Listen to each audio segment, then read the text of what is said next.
Olá, meus queridos irmãos, sejam todos bem-vindos ao meu canal. Para quem não me conhece, me chamo Danilo Santiago, sou católico, leigo e tenho a graça de servir na paróquia de São José Operário, na cidade de Jandaíra, Rio Grande do Norte, pertencente à Arquidiocese de Natal. E, como de costume, eu convido você a estar comigo nessa meditação diária da Palavra de Deus. E antes de iniciarmos, eu convido você a pegar a sua Bíblia e a rezar junto comigo, invocar sobre nós o poder da Santíssima Trindade. Em nome do Pai, e do Filho e do Espírito Santo. Amém. Pai, que no dia de hoje abra-nos os nossos pensamentos para compreender a Tua Palavra, a nossa inteligência para de forma mais plena compreender a Tua Palavra. Por isso, Senhor, derrama sobre nós a unção do Teu Espírito, para que a Tua Palavra possa ser fecunda e nós possamos aplicar na nossa vida aquilo que é Tua vontade. Que pela intercessão da bem-aventurada Virgem Maria e São José Operário, possamos compreender o poder da Tua Palavra. Amém. Em nome do Pai, e do Filho e do Espírito Santo. Amém.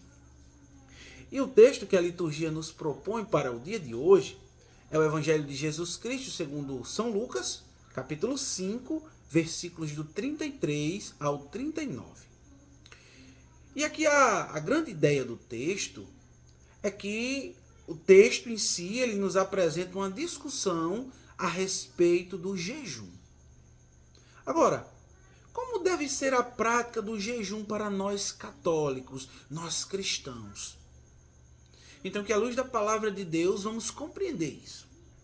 Agora, todo texto bíblico, quando nós estamos estudando ou fazendo uma exegese bíblica, nós precisamos entender o contexto. Agora aqui eu vou fazer uma breve explicação do contexto para a gente se atentar ao que o texto quer nos dizer. Primeiramente, no início do ministério de Jesus, Jesus começa a chamar os primeiros discípulos. E nessa ocasião, ele vai fazer um chamado a um homem chamado, parece uma redundância, né? Mas ele vai fazer um chamado a Levi.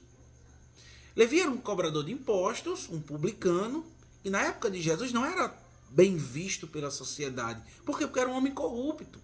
Um homem que se aproveitava para ficar rico nos impostos abusivos que era cobrado.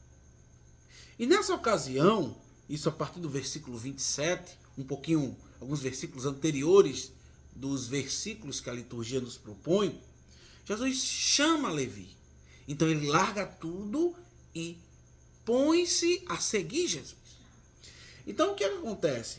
A partir do versículo 29, Levi ele oferece uma grande festa em sua casa.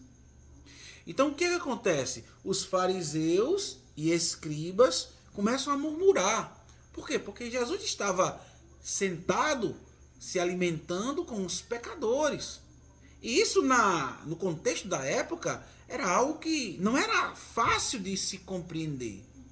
Por quê? Porque Jesus estava com pecadores, com pessoas que eram tidas na sociedade como pessoas excluídas, pessoas que eram mal vistas pela sociedade.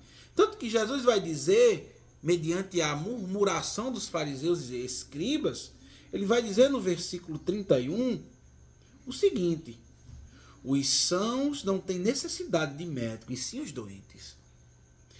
Não vim chamar os justos, mas sim os pecadores ao arrependimento.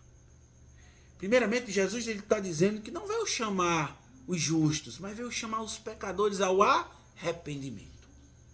Então, esse é o contexto. E dentro desse contexto, aí nós vamos entrar na discussão a respeito do jejum. Então, a gente vai entrar no texto da liturgia. Então, a partir do versículo 33, o texto vai dizer o seguinte: disseram-lhe então, os discípulos de João jejuam frequentemente e recitam oração. Os dos fariseus também, ao passo que os teus comem e bebem. Veja. Primeiramente, eles se questionam por que eles estão vendo os discípulos de Jesus comerem, se alimentarem, beberem, e eles não estavam fazendo jejum.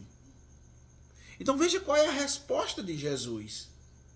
Acaso podeis fazer que os amigos do noivo jejuem enquanto o noivo está com eles? Para a gente entender isso aqui, vamos primeiro entender o que é o jejum. O jejum ele consiste em se abster-se de forma voluntária de algum alimento ou bebida. E naquele contexto geral, era um sinal de arrependimento, de conversão. Então o jejum ele tinha um propósito. Era um propósito de preparação. Só que na visão farisaica e dos escribas, eles tinham o jejum como uma forma de querer antecipar o reino de Deus. E aí o que é que Jesus vai responder? Isso nós temos no versículo 34. Acaso podeis fazer que os amigos do noivo jejuem enquanto o noivo está com eles? Veja, quem é o noivo aqui? O noivo é uma imagem utilizada para dizer que Jesus, quando estão com Jesus, nessa alegria de estar com o mestre, não haveria necessidade do jejum. Veja, o parágrafo 1434 do Catecismo da Igreja Católica vai nos dizer o que é o jejum. E é interessante que nós compreendamos isso. Então o jejum é uma prática de penitência. E de acordo com esse parágrafo, existem 3 formas de penitência. O jejum, a oração e a esmola. Que são justamente 3 formas que no tempo da quaresma a igreja nos chama a viver de forma mais profunda. E o jejum é uma prática de penitência. Veja, a igreja nos chama a fazer jejum em 2 momentos do ano litúrgico. Na quarta-feira de cinzas e na sexta-feira santa, na sexta-feira da paixão. Mas ela também nos chama a penitência em todas as sextas-feiras do ano, onde a gente deve abster-se de carne. A não ser que nas sextas-feiras caia uma solenidade, uma festa. Aí sim, a gente está com o noivo, então não há necessidade de se fazer um jejum ou abstinência. Agora, por que é importante que eu e você nós entendamos isso? Porque o jejum ele faz parte da nossa caminhada rumo ao céu, à santidade. Por quê? Porque se deve ter um propósito para isso. Veja, não adianta de nada nós fazermos jejum e se nós não busquemos a oração. Não adianta de nada a gente fazer jejum, mas a gente não trata bem a esposa, não trata bem o esposo, é mal educado com os filhos, no ambiente de trabalho é grosso, é rude. Dentro do ministério é orgulhoso. Então não faz sentido tu fazer um jejum. Porque o jejum deve nos levar à conversão, deve nos levar à preparação para estar com Jesus. Jesus é essa alegria na qual eu e você precisamos. Agora, o texto dá seguimento, onde Jesus vai dizer: dias virão, porém, em que o noivo lhes será tirado, e naqueles dias jejuarão. Veja que aqui está no futuro. Dias virão. Ou seja, vai chegar o momento em que Jesus vai morrer, vai passar pelo sofrimento, pelo martírio, pregado numa cruz para nos salvar. Aí sim o discípulo deve fazer jejum. E esse jejum deve ser uma forma de penitência que nos leve à santidade, que nos leve a ter um propósito de vida. Não é apenas por questões estéticas. Não é apenas como uma forma de querer aparecer para as pessoas que está praticando algo religioso, mas é algo que deve nos levar à santidade, às virtudes, à penitência, ao arrependimento, à conversão. O jejum tem esse propósito. Agora, Jesus logo em seguida vai contar 2 parábolas. Ele vai dizer que ninguém rasga um retalho de roupa nova para colocar numa roupa velha. Do contrário, rasgará a nova e o remendo tirado da nova ficará desajustado na roupa velha. E aí ele utiliza uma outra parábola. Ninguém põe vinho novo em odres velhos. Caso contrário, o vinho novo estourará os odres. Derramar-se-á e os odres ficarão inutilizados. Veja, o que é o odre?